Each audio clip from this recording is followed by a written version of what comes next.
Who was the most important Druid during the Ulster Cycle of Ireland's mythology? Well, Dagdi agus Fáilte. Hi, hello, and welcome. Jon O'Sullivan from the Irish Pagan School. And me answer, not hard to say. The most important Druid during the Ulster Cycle for Ulster is, in fact, a guy called Cathbad. But most people think of the Ulster Cycle, and when they think of the heroes and the villains of Ulster Cycle, not many people center Cathbad in that narrative. It is, of course, the heroic or anti-heroic, I suppose, Cuchulainn that people talk about. It is the king in Ulster, Conchobar. It is Queen Maeve of Connacht, Ailill, her partner. They maybe even throw in Fergus MacRoss.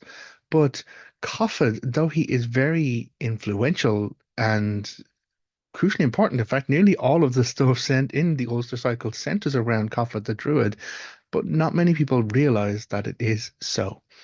So, in order to try and provide a little bit of context on who this guy is, first thing we need to look at is his name. He is known as Cathbad, but he is Cathbad Mac Ross, Cathbad son of Ross. And the Cathbad son of Ross, maybe you'll already see the connection between him and Fergus son of Ross. Fergus son of Ross is king in Ulster before Conchobar takes over, and we'll loop back to that point, so do remember it. But Cathbad son of Ross is said to be a fierce champion in Ireland, and it was at the time of his naming, he was a champion, but he was also a druid. And in the tidings of Conchobar, son of Ness, which is the story that we hear of Cathbad centrally, really, it references him as going around Ireland and championing, which was pretty much getting into scraps. And so this druid or wizard, as he's referred to, Cathbad, son of Ross, while his brother is king up in Ulster, Cathbad goes out and he rebel rouses, he gets into scraps, championing Ulster around the rest of the island, specifically into Munster. And this is where things take the further steps along our path of how central Cathbad actually is to the whole Ulster cycle. Because whilst he is out championing, at the same time, there's another individual who is Ness. Well, actually, her name is Asa, son of Uchud, and she is a princess, and she has 12 foster fathers, and she is quite easygoing and very gentle in nature as a person, and that's why she's called Asa, which is the Irish word for easy or gentle. Not easy, easy, just gentle, very kindly, very easygoing as a person. Now, it becomes it doesn't exactly say who is responsible, but all 12 of Asa's foster fathers are slain. They are all murdered, which then leads to Asa herself taking up the cause of championing. She begins to travel around herself, becoming a warrior, and then she becomes known as the ungentle or the unkind. And she then changes her name from Asa to Ni Asa, which becomes Nessa. And so she becomes Nessa, and as she travels around, she is pretty much scrapping and trying to find out who it was who murdered her 12 foster fathers. Now, Nessa, as we begin to know further down the line, is mother of Conchobar. He's known as Conchobar mac Nessa. He becomes king in Ulster after Fergus MacRoss, specifically because of some interactions related to Cathbad again. But for Conchobar to become king, of course, Conchobar needs to be born. And for Conchobar mac Nessa, he's known oddly or interestingly, he's referred to as Conchobar mac Nessa. He is referred to as Conchobar son of Nessa, his mother's line. Whereas Fergus and even Cathbad are referred to Fergus mac Ross and Cathbad mac Ross. They're named son of their father's line. The reason why is because Conchobar's father is none other than Cathbad. So we could be able to say it's not just Conchobar mac Nessa, he is Conchobar mac Cathbad. He is Conchobar son of Cathbad. So when she is out, Nessa is out doing her championing around. She comes across Cathbad, who's out doing his championing around.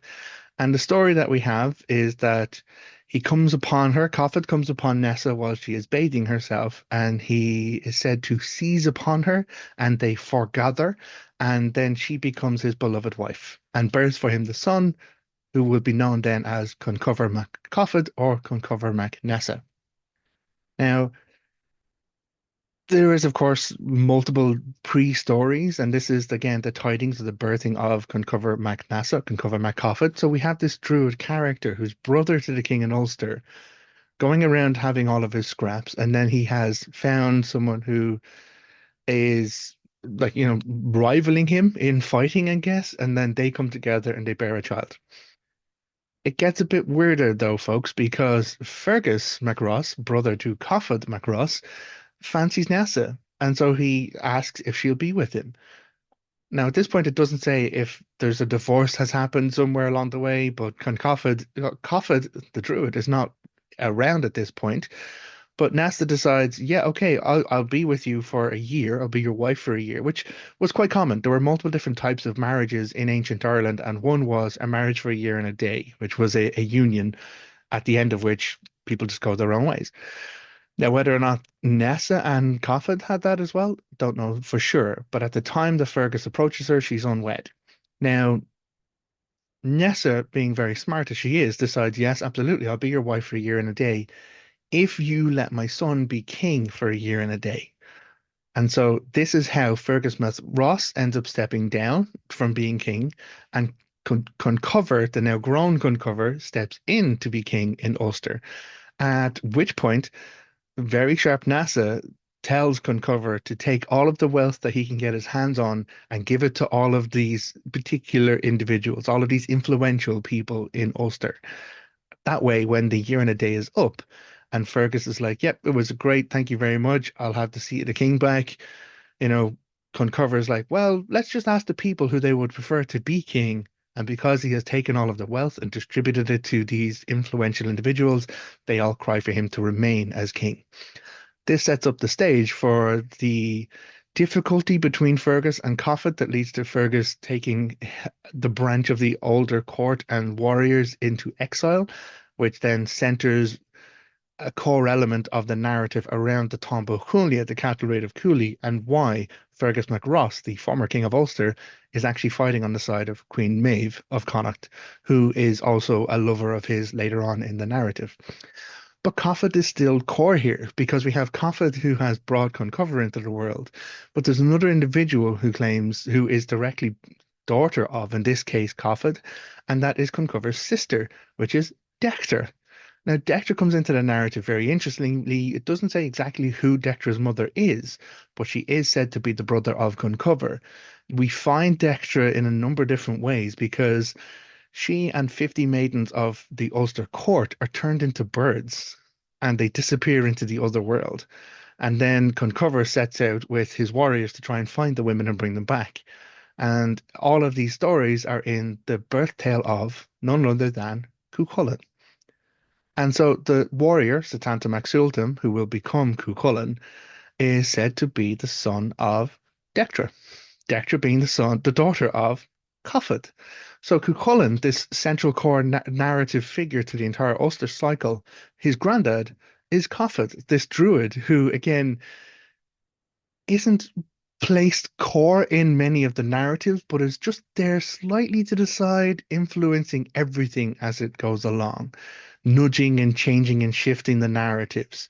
We see this more clearly again when later on the young child Setanta Maxultum is schooling in Ellon Macha, and Coffad, who is training specifically 8 boys at this particular time, falls into a vision and says that today is an auspicious day, and the person who takes up arms today will become renowned through all of time. They'll live a short life, but they will be remembered. At which point, this impressionable young child, Setanta, rushes off because he has to become that person. Now, I've done other videos about Cuchulainn, but so we're going to keep the focus here on Coffad. But it's Coffad's vision that sets up Cuchulainn's joyride and murder fest as he takes up arms on that day. So it's almost Coffad again nudging and influencing the narrative of Setanta's destiny or Setanta's approach toward destiny. So whether it's a true vision or not, it is said that he falls into a vision and then he's like, oh, this is exactly what that means. But that then shifts things specifically for Setanta. It's not the only time it happens though, because in that famous story about Setanta's boyhood deeds, where he is left behind when they're going to the warriors' feast or in the blacksmith's house of Cullen, and he arrives late and he battles the dog, the great guard dog of Cullen, and slays it by like, well, in the stories I learned as a kid, he uses hurl and fires the ball, the leather ball, the schlitter, into the dog's mouth, and the dog chokes and dies. In the actual translations of the story, though, it causes the dog to choke and stop in its pounce, at which point the child Setanta grabs the dog by the tail and smashes its head off a rock in a much more brutal form of finishing move death for the poor hound. At which point all the Conchobar king in Ulster at this point, and Cathbad, and all of these other influential people come running out going, oh shit, the boy child is going to be murdered by the dog. And they find instead that the dog has been murdered by the boy. Here is where Cathbad's influence kicks in again, because Cathbad says that, oh well, like Setanta, you must now take on the name of Cuchulainn. The boy is like, I don't want the name. I am Setanta Mac Sultan. That is my name.